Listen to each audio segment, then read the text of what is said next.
of Barbadians. Ryan Broom has the story. Vincent Lane is the owner of Neil Kurt Farms, which got its name in memory of his two sons who died in a drowning accident about 2 decades ago. The tragedy has been part of the fuel that has driven the innovative spirit of the 66-year-old farmer and entrepreneur, but illness in recent times has slowed him down. With the continued support of his wife Sandra, his latest project is a tiered chassis home garden system that uses drip irrigation. It is a system that has blended his immense metalwork skill and his innate ability as a farmer. But right now, and in the back of me, you would see a situation which we have created with 6-inch pipe. We have done a big system which is 105 lengths, and the stuff in which you are seeing growing here now is lettuce.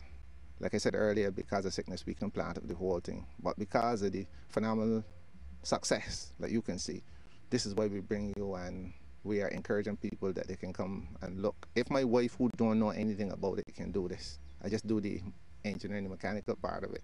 Other women out there who are laid off, and there are tons of people who have lost jobs. This is the way to go, that we can support ourselves.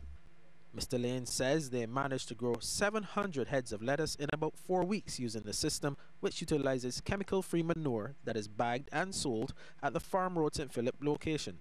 He says this contributes to the high quality and, in some cases, larger size of the produce. He says at present most of the produce and the packages of manure are sold at the farm, but he is hoping to encourage major retailers and players in the tourism industry to use the farm to supply their operations. I am quite sure, I have talked to the relevant people. If they give us the assistance, we are not asking for money. I won't say what we are asking for. If they give us the relevant assurance, we can have this all across Barbados. There are a lot of people who don't know anything about farming. It's a matter of buying, and when we deliver, we will deliver plants to them.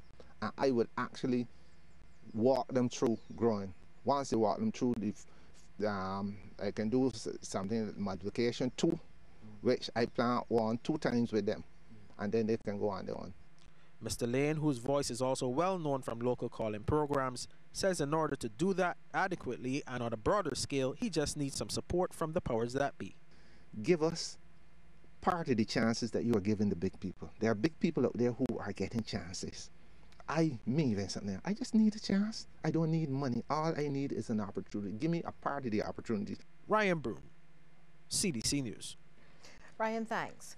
Commerce Minister Donville Innes is again calling for a greater level of mutual respect when it comes to business facilitation between government and the private sector. He made the appeal during a business facilitation luncheon seminar hosted by the Barbados Chamber of Commerce and Industry at the Hilton in Barbados. The theme of the seminar was improving Barbados' international competitiveness.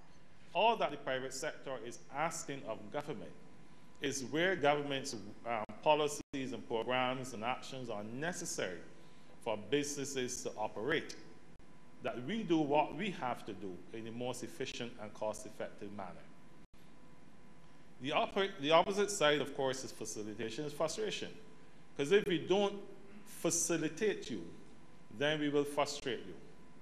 And I think what we're being asked for all the time from you to us is that we, certainly the public sector, facilitate what you're doing. Here's a look now at how stocks traded on selected exchanges across the region.